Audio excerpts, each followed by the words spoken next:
Hi, welcome to Whisper to a Scream. My name is Bernard. I'm your host. We'll call on this edition of Whisper to a Scream our Summer Madness edition, because it's been nothing but madness this summer. What the president's been doing, with the way the weather has been going on, the flooding in Texas, etc. Protest marches going on, and we had a big eclipse this year too. Now, about this eclipse and what it represents, especially to people who read and study the Bible and who are trying to figure out the rapture that will appear. Now, I'm just saying, this theology is called eschatology, and is dealing with the final events of history, at least biblically. Some numbers are being thrown around as being mystic, like the number 33. So I just want to bring a couple of these things just to you, just see what you think about it. First, then this was kind of surprising to me, is that this eclipse only took place in the United States of America. I was really kind of surprised about that. It starts in Salem, Oregon, and Salem is supposedly named after Jerusalem, a city right outside of Israel. The same time that the eclipse began, they're saying, was the same time as the sunset in Jerusalem. Now, Oregon is the 33rd state of the Union, which is where the eclipse began, in Oregon, and it ended in South Carolina, which is the 33rd parallel. I mean, it's maybe it is just coincidence, but it did happen. Also, it happened on August the 21st. August 21st is the 233rd day of the year, and that week was the 33rd week of the year. The last time we had an eclipse like this was 99 years ago, and of course they're saying 33 times 3 equals 99. Another interesting thing is that this did cross the United States diagonally from the northwest to the southeast, stopping, like I said, in South Carolina, and it crossed over almost every major fault line in the United States. So now we're talking about earthquakes and how they're measured on the Richter scale. The Richter scale is an instrument that's used to measure the intensity of earthquakes. And every time it goes up a point on the Richter scale, it goes up, you're right, 33 degrees. So that number, it has been really kind of interesting. There's one more fact about that in particular, is that we're going to have another eclipse in 7 years. That's going to be on April the 8th, 2024. This one is going to start in the northeast and go to the southwest. So they're actually going to crisscross lines. That's going to be interesting to see how that works out. So we're going to see what's coming with that. The other thing that I wanted to bring up is that, since they're trying to tie all this in with Revelations and the mystic ties here, they're also saying too that Yom Kippur is a period of atonement in the largely Hebrew holiday. The calendar year, the calendar Hebrew year, is the year 5777, which also represents the temperature of the sun, which is 5777. Well, with Yom Kippur, the year is going to pass on to the next year, which is going to be 5778. And they're saying this is another sign and another period to be aware of. So we'll try to be aware of that too. The other thing they're talking about also in Revelations is the mark of the beast. We've all heard about that in Revelations. Wait till you see where they're saying this is happening right here in the United States. And we're going to talk about that when we come back. I'm going to go up to the media desk and tell you the story about the mark of the beast in the United States of America. Is it really the mark of the beast? Is it really a sign from Revelations? Stay tuned.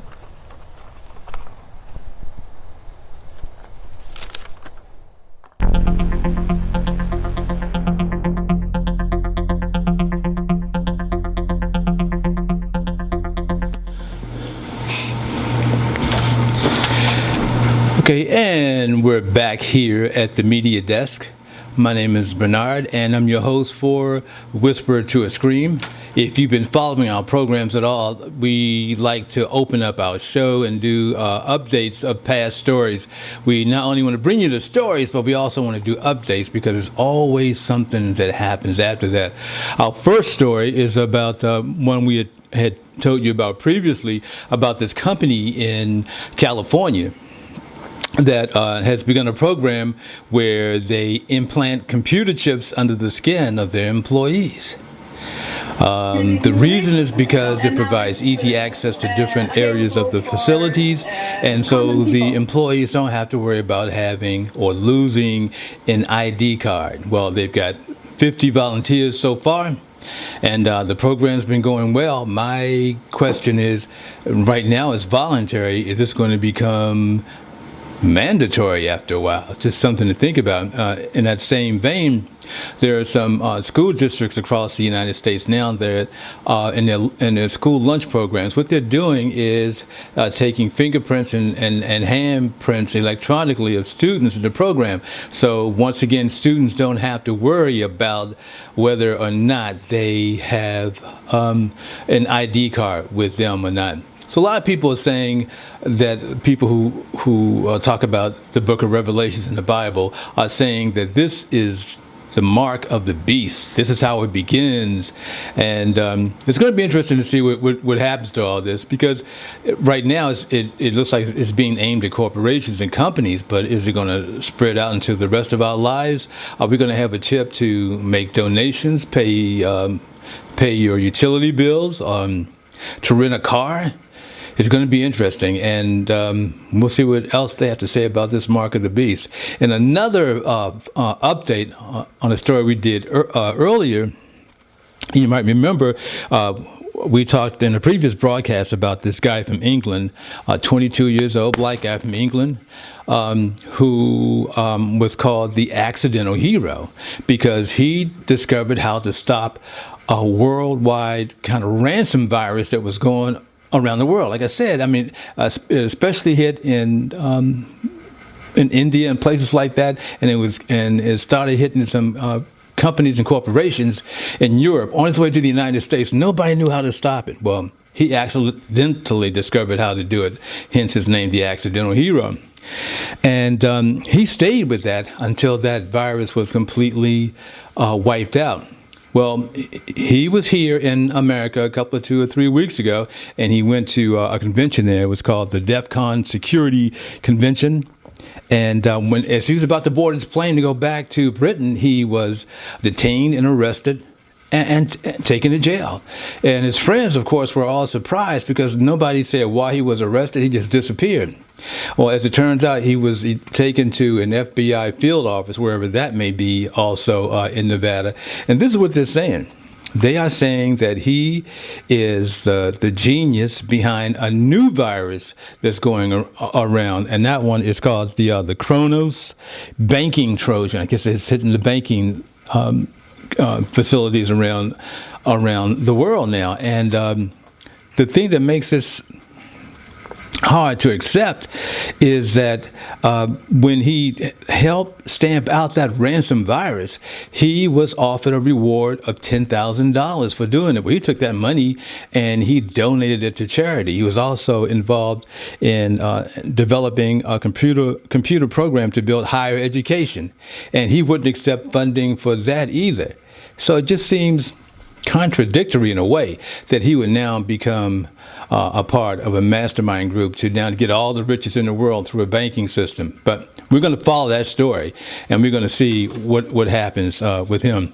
I didn't give his name because from the beginning, he never wanted his name given because number one, he was afraid for his life once he stamped out that virus. He didn't want his picture taken either. But now that's kind of started being displayed around the world now. So we'll see what happens with that. On our third follow-up story update is with Betty Shelby. She was a policeman in Oklahoma who shot an unarmed black man. His name was Terry Crutcher. And with all the video that's been shown, he had his back to her and the other policeman, hands in the air, walking towards the car. She felt threatened. She shot him, killed him. They went to trial, and she was exonerated, found not guilty of any of those charges. In the meantime, she's been offered another job and accepted this job with the Rogers County, Oklahoma Sheriff's Office. So I guess she'll be moving on with her life. This next story, I'm telling you, please pay attention to this one. This is about a young girl. Her name is Tatiana. and she's in Bakersfield, California. On Father's Day, she went to buy her father a Father's Day gift at the store. The store was closed. She jumped on a bike. She's riding back home. The temperature in Bakersfield that day was around 103 degrees.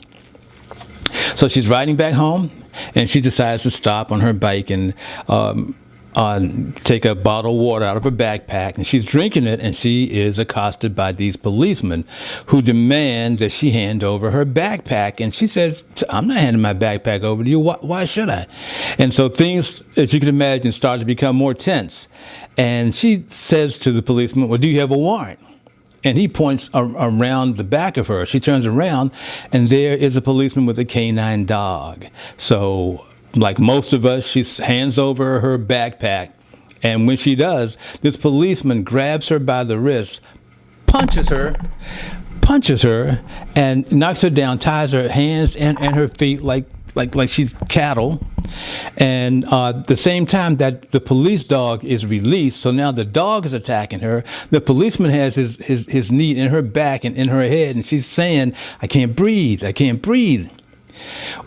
Well, I'm going to let you tell her. I'm going to let you listen to her tell the story herself. So listen to this story.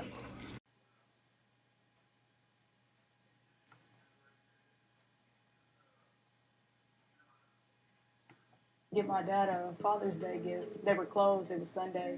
So I decided to turn back around and head home.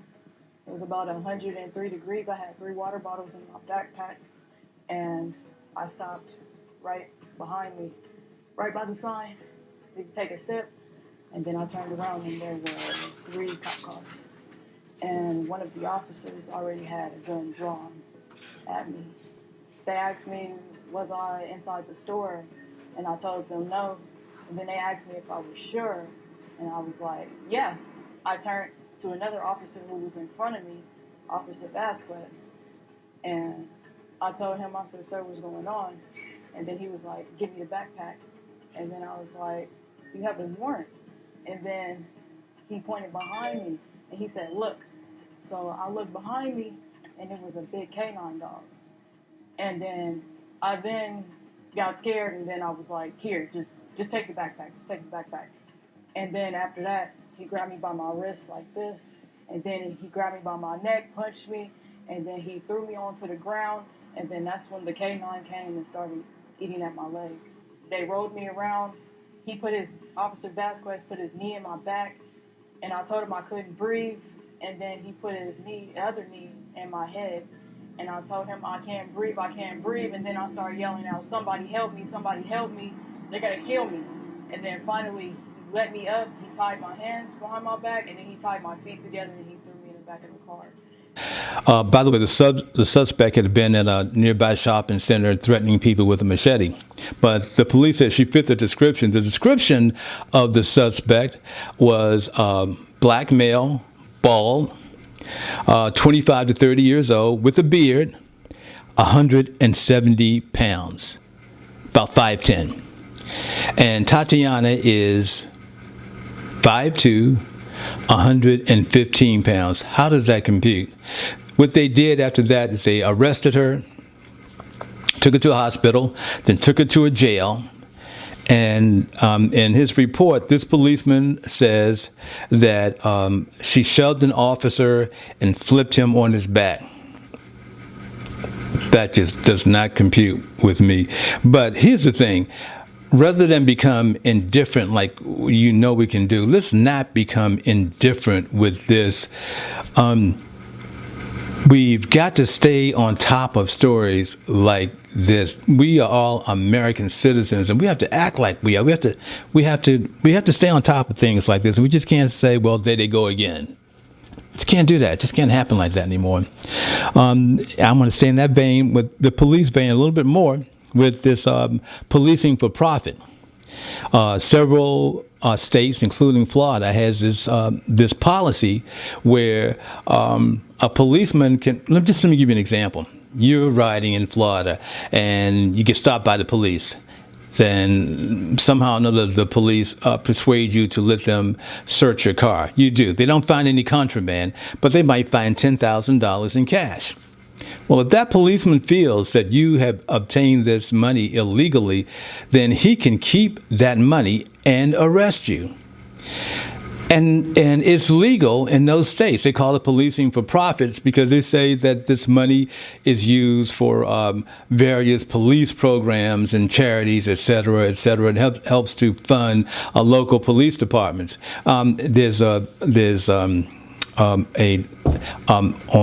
YouTube, there is you see this tape with a guy going through this with the police. And this is what it comes down to. The policeman says to him, well, I can either arrest you and take you and the money down to the precinct, and then you can try to get it back, because apparently it's very arduous task to get the money back once they do that to you. So he says to him, we can either do that, or you can just leave the money here and go on your merry way. Well, what kind of a deal is that? Anyway, your Attorney General, Jeff Sessions, wants to see this program, this policy, implemented all over the United States. I just don't see it. But I'm just saying, please, once again, do not become indifferent, and don't just say, oh, well, there they go again. We got to stay on top of things like this. We have to make sure that the Constitution is upheld and that it's not molested like it seems to be going in that direction now. I mean, and also remember with the nurse recently who wouldn't do the blood sample for a detective, and the detective takes it upon himself to arrest her. Of course, he lets her go once they get outside the hospital, but he arrested her and did it roughly. It's like, stop. This has got to stop. And we have got to stop saying to ourselves, there they go again. As long as we keep doing that, the more it's going to happen. So please, just pay attention in our own neighborhoods and around the world and see what's going on. And let's support policies that support our Constitution and our rights as citizens. I'm just saying. I got another story for you too in this what I'm calling our Summer Madness edition, because there's been a lot of madness going on here. Is a story of a woman on her job, embarrassed because of some sort of menstruation accident that showed up on the outside of her clothes and on the floor. Well, to make a long story short, she was fired because of this mishap. Her name's Alicia Coleman, and now she's suing her former employer. The ACLU is representing Ms. Coleman. Ms. Coleman said every woman dreads getting period symptoms when they're not expecting them, but I never thought I could get fired for it. Well, she has so far. This seems to be a common symptom of premenopause, and the ACLU thinks that this whole policy and the way she was fired was misogynistic. So we'll see what's going to happen with that. Good luck to her. Wow. I'm sorry, I just had a thought about that. We're just getting crazier and crazier, it seems. Another segment we like to do here at Whisper to a Scream in this our Summer Madness edition is good news. This story is about a young woman. Her name is Sarah Cummins and her fiance. They were supposed to get married, culminating a 2-year, $30,000 wedding and reception planned. A couple of weeks ago, Ms. Cummins decided she didn't want to get married. So she and her former fiance and a wedding planner at a venue called the Ritz-Charles, that's in Indianapolis, decided to go ahead with the extravagant reception. And this is what they did. They got on a horn. That means they got on the phone and started calling as many homeless shelters as they could in the Indianapolis area. And they pulled it off. They had a reception, extravagant reception for all the homeless people that they could get to come in that area. And now remember, they had already spent $30,000 and they couldn't get this money back because it was all involved in contracts they had made with the venues and food companies, et cetera, et cetera. So the homeless came. They enjoyed an extravagant meal. Let me tell you about what was on the menu. They had bourbon glazed meatballs. goat cheese and roasted garlic bruschetta, a chicken breast with artichokes and Chardonnay cream sauce, and get ready for it, wedding cake. So it was a blessing for them, for Miss Cummings and her fiance, that they would think of doing something like this. And it was a blessing for the homeless who were able to enjoy a really good meal. Now that's a good story. That's the kind of stories we like to hear. One more good story. This is good news of a man in North Carolina. His name is Victor King. He's 30, and he was arrested because he left his children at home while he went to work. Well, a neighbor noticed this over a period of time, and she decided to call the police. This guy was arrested, and he has a $25,000 bail. And the reason that he was going to work is because his wife had stage 4 cancer, and the bills were mounting up. He had to get out there and do something. A stranger saw that story locally, and this stranger came out of his own pocket and paid Mr. King's bail. So now Mr. King is back at work now. In the meantime, a local school teacher has started a GoFundMe fund, and so far that fund has raised over $7,000. Now that's the kind of America I'm talking about. And that's really the kind of stories that I like to hear. So we're going to close out with this, our Summer Madness edition. We really enjoy bringing these stories to you, and we really enjoy hearing from you. So we're going to ask you to please click on that like button, leave a comment. We want to hear what you have to say about these stories. Some of them are they're just unbelievable to me. It's like it is a certain madness. My name is Bernard. Once again, this is Whisper to a Scream. We'll be talking to you soon. We have an update for you. Hi, everybody. My name is Bernard, and I'm with Whisper to a Scream. We have an update, and the update is on Tatiana. That's the young girl that was attacked by the police and a police dog in Bakersfield, California. First of all, the chief of police for Bakersfield, his name is Lyle Martin, has issued an apology because of the actions that the police took. Let's face it, they took it way, way overboard, and they're the ones who actually escalated the whole thing. Secondly, the district attorney for Bakersfield, her name is Lisa Green. She held a press conference and she formally dismissed all charges against Tatiana. However, when she gave her speech, she made it seem like Tatiana was largely at fault because she didn't immediately hand over her backpack. And when Miss Green was asked why the canine was allowed to attack Tatiana, she pleaded ignorance to canine protocol. Well, see, that's a problem. And this story is going to go on because of that ignorance. I know that the NAACP in Bakersfield is going to be on top of this, and we are going to keep you updated, and we'll tell you more about this story in our next edition, which is the Halloween edition. That's in October, coming up real soon. And we'll have this story, and I'm sure some other ghoulish tales to tell you about too. We also want to send out our prayers to the folks in Houston, Texas. And even now, our prayers go out to all the families in the Caribbean who had to deal with Hurricane Irma, and to our families in Florida that are bracing for Hurricane Irma, and with the possibility of one to follow right behind her. So to all of you, we send out our prayers, and we're going to ask you all to please stay woke and be blessed.